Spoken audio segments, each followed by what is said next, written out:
So the 2018 Reese's Senior Bowl is officially in the books, and it is time for an updated 2018 NFL mock draft. It's a one-round edition. Next week, when the Super Bowl is over, I'll do 2 or 3 rounds to give you a bigger picture of what I thought happened at the Senior Bowl, some of the winners and losers, and so forth. But for now, you're getting 1 round in the interest of saving time and also not trying to rush through it. I tried to do a better job, frankly, this time than I did the last time. So you can check out the picks in the description box and then click that subscribe button if you haven't already, and follow me on Twitter where you can ask me any draft-related questions you may have. But let's talk about this mock draft as you see. Now, one of the big headlines to me going into this week, it was going to be about the performances of Baker Mayfield and Josh Allen. And I feel like in different ways, both of those guys really helped themselves. Now, maybe not in Baker Mayfield's case in the eyes of the Chicago Bears. When they asked to get a 15-minute interview with him, he said, "Why you want to talk to me? You just drafted Trubisky." I think it's kind of one of those things. It depends on your perspective. For Baker Mayfield, it could kind of fit into a narrative about him being kind of a prick, a little bit arrogant, and a little too full of himself, and not being the most mature at times. And it kind of does come across that way, because I will say this, with the NFL, you never know what could happen. Never. Like if you're a kid like a Baker Mayfield, 3 or 4 years down the road, you might not have worked out at your first stop. And Trubisky might not have worked out. And the Bears might have still had real interest in you. Or they might wanted to trade for you at some point in time. The point I'm getting at here is maybe you shouldn't go into a job interview process like this and say things like that. It is funny, and I'm not saying he's necessarily wrong, but maybe not the best way to conduct or carry yourself is all I'm saying. But in general, with the health issues that his mom was dealing with, the fact that he still chose to come out to Mobile to practice and ultimately suit up and at least take a couple of series in that game, I think did speak volumes to his commitment to football, to his love of football, and his passion for football, which weren't necessarily in question, but they were strengths that he just made look better this past weekend. In terms of the measurements, they're not great, but 9.5-inch hands as a quarterback is kind of like a minimum standard, and he got to that point. He was about 6 foot. What was he, half an inch, a little bit over that? You knew he wasn't 6'2". It was just the fear of, was he under 6 foot? Well, he was at least over 6 foot. And some teams, that's still not going to be good enough. For other teams, that does ease some concerns they may have had. But throughout the week, he seemed to acclimate himself pretty well to the practices. He seemed to relatively conduct himself well. You could kind of see a type of alpha presence, which he does have. And I felt like that did help him, whereas some teams might have reinforced their belief in why they don't like him in the first round, or why they don't like him as an NFL quarterback, or like him at all just as a person or a player. There are other teams that probably also felt validated with Baker Mayfield and said, you know what, we can overlook the fact that he's 6 foot, half an inch. Because we see a guy that was a winner. We see a guy that could do a lot of things. We see a guy that could be a leader of men in the locker room in the National Football League, which is something you've got to have out of the quarterback position. And as a result, I've got Baker Mayfield going number 5 to the Denver Broncos. I took out the potential for a Kirk Cousins or Nick Foles or anybody else going to Denver at this point. And I said, okay, let's take that off the table. If he's there, it strikes me that he might be a John Elway type of guy. And I could be completely and totally wrong. But it feels like they would like somebody like him. We'll see how everything plays out ultimately, because ultimately I had 4 quarterbacks go in the top 6 picks, which seems kind of generous, which seems like a bit of a reach, which seems a bit excessive. It might not be, but I can't fathom 4 of them going into the top 6 at this point. Perhaps 3 of them, yes, but I don't know about 4 of them. I'm not quite sold on that just yet. But we have a long ways to go in the draft process. But I do feel Baker Mayfield helped himself. I also feel like Josh Allen helped himself. Sure, you still had the maddeningly inconsistent parts to his game where he'll make some beautiful, majestic throws, and then he'll make some throws, and you're like, where the hell was he throwing that? But specifically in the game, which I know isn't as important in the evaluation process as the week of practices are, in the game, you saw in live game action some of the beautiful throws, the beautiful plays, the ability to extend plays, the ability to throw the ball on a rope, to fit the ball into tight windows in the NFL, to make some beautiful touch throws. He's got all of that. And I would expect as the workout process continues that Josh Allen will have those moments where he could look like an absolute stud of a prospect, because this type of process really could benefit a guy that's mostly physical tools at this point, and that's what Josh Allen is. So at this point, I still have the Browns taking him at number 1. I've still got Darnold going to the Giants at number 2. The biggest change would be Mayfield going 5 to the Broncos, and I've still got Rosen going 6 to the Jets.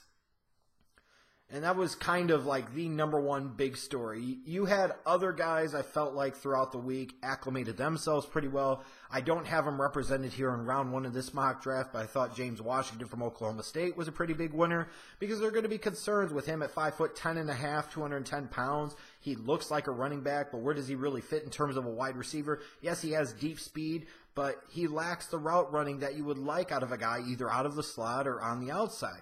But it felt like he did a good job of answering some of those concerns about him. I thought Michael Gallup from Colorado State might have been another guy. You had guys all throughout. But when I look at this mock draft, just getting outside of the Senior Bowl here for a second, Saquon Barkley, 3 to the Colts. And I'm going to go back and forth probably with that pick for a while between the Colts and the Browns at 4, who's going to take him. Fitzpatrick, it feels like there's some Ramsey qualities to him. He might end up going top 5.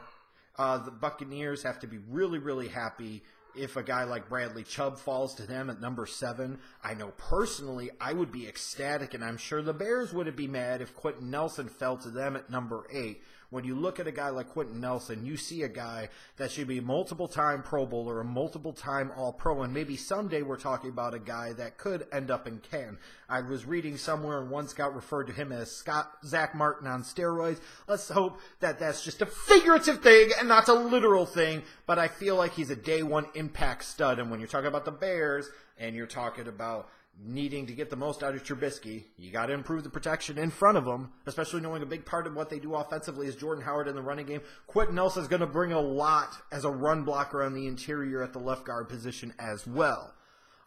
There's a lot of different directions the Bears could go. They could go there. They could go Roquan Smith. They could go wide receiver.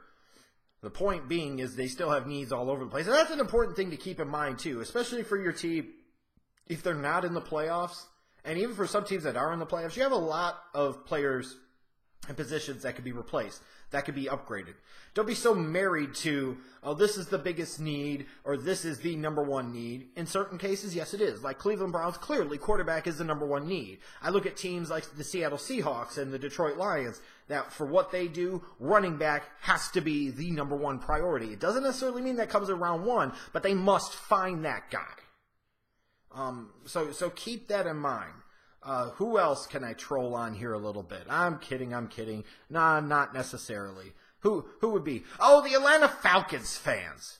Are you okay with Mike Hughes from Central Florida or not?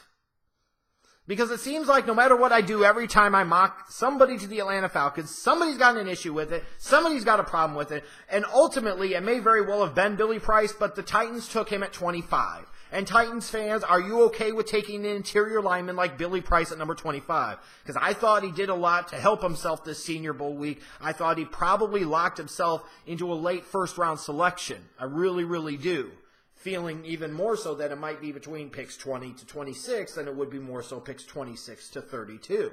Because you look at the interior alignment prospects in this draft, the first few of them specifically are pretty good when you throw in a Will Hernandez, when you throw in an Isaiah Wynn.